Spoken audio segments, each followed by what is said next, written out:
વિધાનસભા પેટા ચૂંટણી અંગે પણ અહીંયા મોટા સમાચાર સામે આવી રહ્યા છે। વિજાપુરમાં કોંગ્રેસ દિનેશ પટેલને મેદાને ઉતારી શકે છે।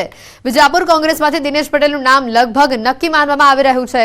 દિનેશ પટેલ કોંગ્રેસ કાર્યાલય પર પહોંચ્યા છે। ન્યૂઝ 18 સાથેની વાતચીતમાં દિનેશ પટેલનું નિવેદન પણ સામે આવ્યું છે। તમામ સમાજનું સમર્થન મળતું હોવાનો દિનેશ પટેલે દાવો કર્યો છે। ભાજપમાંથી સીજે ચાવડા ઉમેદવાર છે તો આ તરફ દિનેશ પટેલનું નામ લગભગ નક્કી માનવામાં આવી રહ્યું છે।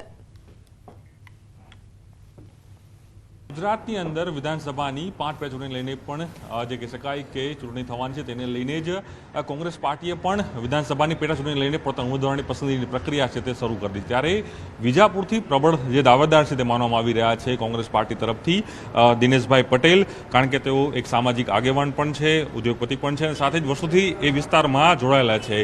પરંતુ તેમની સાથે જ દિનેશભાઈ ક્યાંક ને ક્યાંક પાર્ટીની પસંદગી તમારા ઉપર આવી રહી પ્રકારની વાત ચાલી રહી છે, એવી ચર્ચાઓ ચાલી રહી છે। હું ભુદેડા ગામનો વતની છું।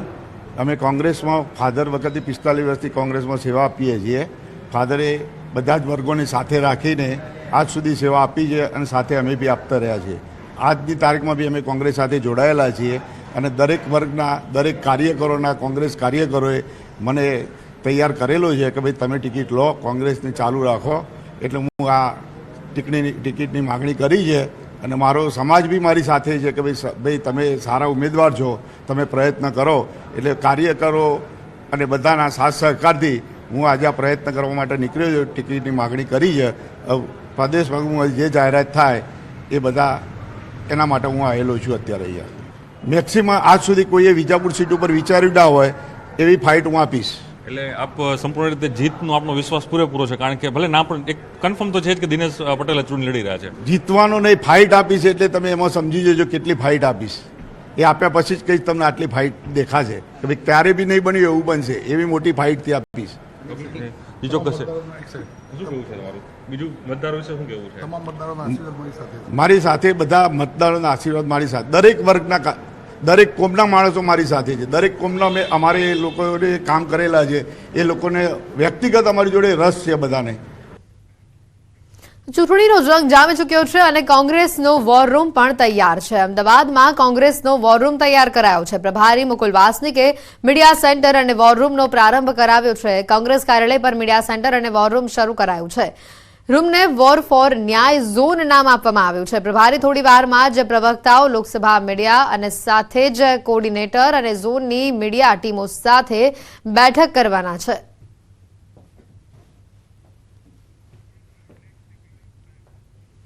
સંઘ પ્રદેશ દાદરાનગર હવેલીમાં કોંગ્રેસ ઉમેદવારને લઈને પાર્ટીમાં આંતરિક કલેશ સામે આવ્યો છે। કોંગ્રેસ ઉમેદવાર તરીકે અજીતભાઈ મહાલાની જાહેરાત થતા પક્ષના કેટલાક નારાજ કાર્યકર્તાઓએ રાજીનામા ધરી દીધા છે। કોંગ્રેસના પ્રદેશ પ્રમુખ વિરુદ્ધ એક જૂથ ખુલીને બહાર આવ્યું છે અને મહેશ શર્માને ભાજપની બી ટીમ ગણાવવામાં આવી છે।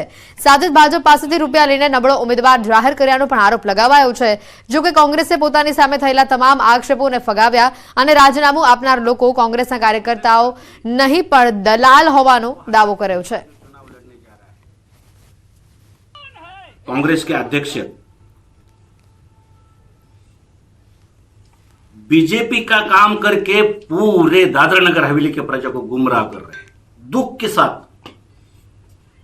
कष्ट के साथ ये जो कांग्रेस का जो प्रतिचिन्ह हमने जो आज तक संभाल के रखा था इतना दिन से, इसको हम लोग आज त्याग रहे हैं आपके सामने। आ दलाल छे बधा, कोई पार्टी में छे ज नहीं।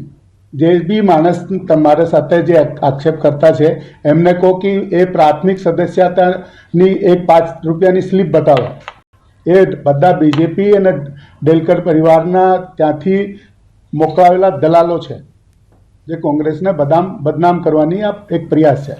ભારતીય જનતા પાર્ટીએ આટલો મોટો નિર્ણય લીધો, કોઈ પણ જાતના કોઈ પણ જગ્યાએ અસંતોષ નહીં મળે અને કોંગ્રેસની અંદર સત્તાથી તો બહુ દૂર ડિપોઝિટ બચાવવાના ફાફા છે, છતાં પણ જો કોંગ્રેસની સામે લોકો જો આક્ષેપ કરતા હોય, કોંગ્રેસ પ્રમુખની હાઈ હાઈ બોલાવતા હોય તો એના પરથી ખબર પડે કે કોંગ્રેસની સ્થિતિ શું છે। રાજકોટમાં સિંધી સમાજે ચેટીચાંદની ધામધૂમથી ઉજવણી કરી। બાબા ટહેલિયારામ સાહેબ મંદિરમાં સિંધી સમાજનો કાર્યક્રમ યોજાયો, જેમાં ભાજપના ઉમેદવાર પરસોત્તમ રૂપાલા હાજર રહ્યા. રૂપાલાએ સિંધી સમાજના મંદિરમાં દર્શન કર્યા અને ઝૂલેલાલના લખાણવાળી ટોપી પહેરી પૂજા અર્ચના કરી. બાદમાં બાઇક રેલીનું પ્રસ્થાન કરાવ્યું. રૂપાલાએ સિંધી સમાજના આગેવાનો અને લોકો સાથે મુલાકાત પણ કરી. સિંધી સમાજના આગેવાનો ઉપસ્થિત રહ્યા હતા. રાજકોટથી આ દ્રશ્યો સામે આવ્યા. સિંધી સમાજે ચેટીચાંદની ભવ્ય ઉજવણી કરી અને આ ઉજવણીમાં પરસોત્તમ રૂપાલાએ પણ હાજરી આપી હતી અને જે બાદ તેઓએ બાઇક રેલીનું પ્રસ્થાન કરાવ્યું હતું.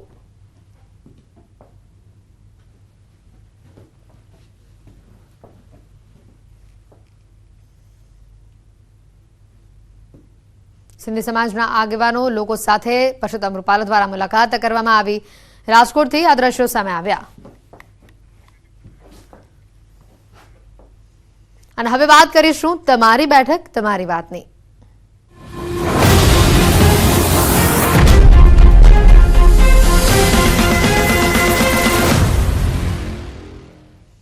ભાવનગરમાં ચૂંટણીનો પારો બરાબરનો ગરમાઈ ગયો છે અને આ વખતે ભાજપની સામે ઇન્ડી ગઠબંધનના ઉમેદવાર ઉમેશ મકવાણા મેદાને છે. એટલે કોળી વર્સિસ કોળીનો જંગ જામશે. ત્યારે ભાવનગરની જનતા છેલ્લા 5 વર્ષના કામકાજથી કેટલી ખુશ છે? પ્રથમવાર મતદાન કરનારા મતદારોને શું આશા અપેક્ષા છે? મતદારોને કેવા જોઈએ છે સાંસદ? સાંભળો અમારી આ વિશેષ રજૂઆત તમારી બેઠક તમારી વાતમાં.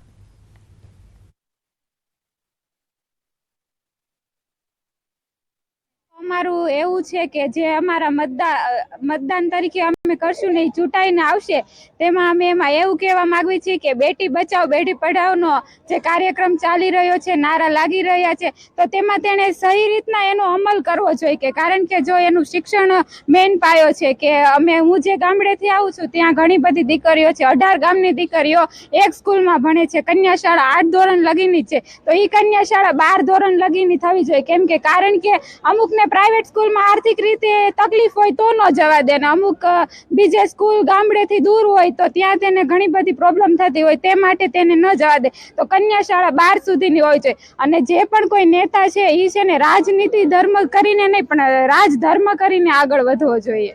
સિટીઓમાં હોસ્પિટલ જોવા મળે છે, તેથી વ્યક્તિઓ સિટીઓમાં ખાનગી હોસ્પિટલ તરફ દોડી આવે છે, પરંતુ ગામડાઓમાં ખાનગી હોસ્પિટલ જોવા મળતી નથી, તેથી તેઓ સરકારી તરફ દોડી જાય છે. પરંતુ ત્યાં પૂરતી સારવાર મળી રહેતી નથી અને ત્યાં સારવાર મળી રહે પરંતુ ત્યાં ડિગ્રીવાળા ડોક્ટરો જોવા મળતા નથી. અને અત્યારમાં કેન્સરના રોગો ખૂબ જ જોવા મળે છે, પરંતુ ભાવનગરમાં કેન્સરના રોગોના નિદાન માટે કોઈ પણ હોસ્પિટલ છે નહીં. તેથી હું સરકારને વિનંતી કરીશ કે કેન્સરના નિદાન માટે હોસ્પિટલ. મારી અપેક્ષા સ્વચ્છતાને લઈને છે કે જે જગ્યાએ સ્વચ્છતાઓના નારા લગાવવામાં આવે છે કે સ્વચ્છતાનું અભિયાન આ રીતે ચલાવો એનું મહત્વ છે, પણ મહત્વ કેવું છે?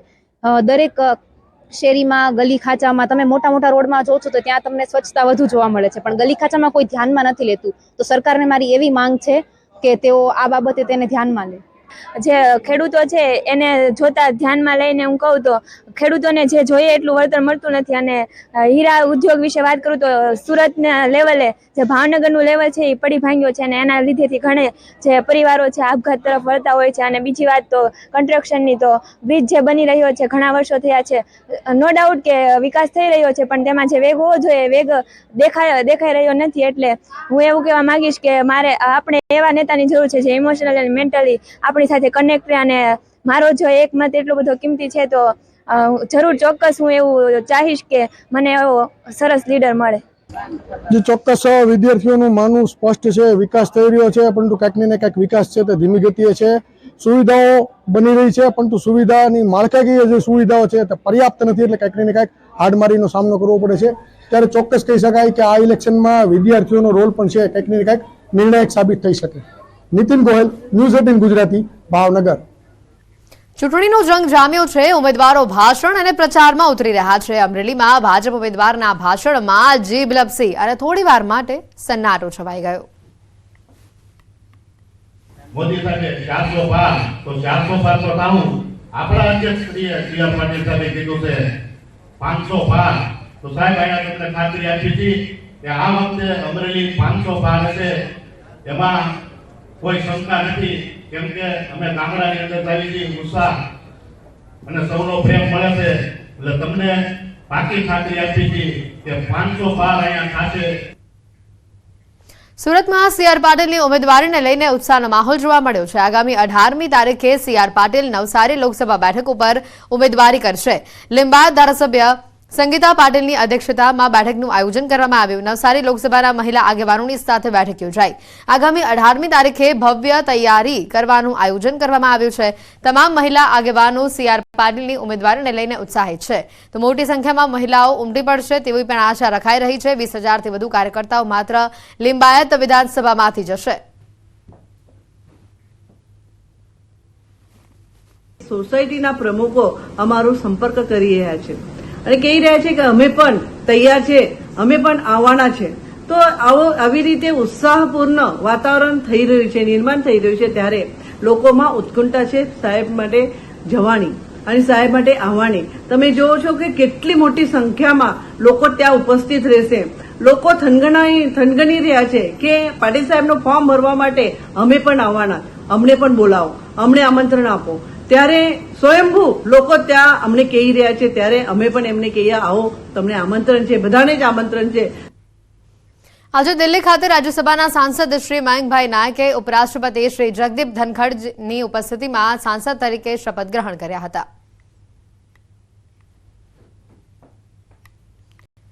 દિલ્હી ખાતે રાજ્યસભાના સાંસદ મયંકભાઈ નાયકે ઉપરાષ્ટ્રપતિ જगदीप धनखड़ उपस्थितिમાં शपथ ग्रहण કર્યા.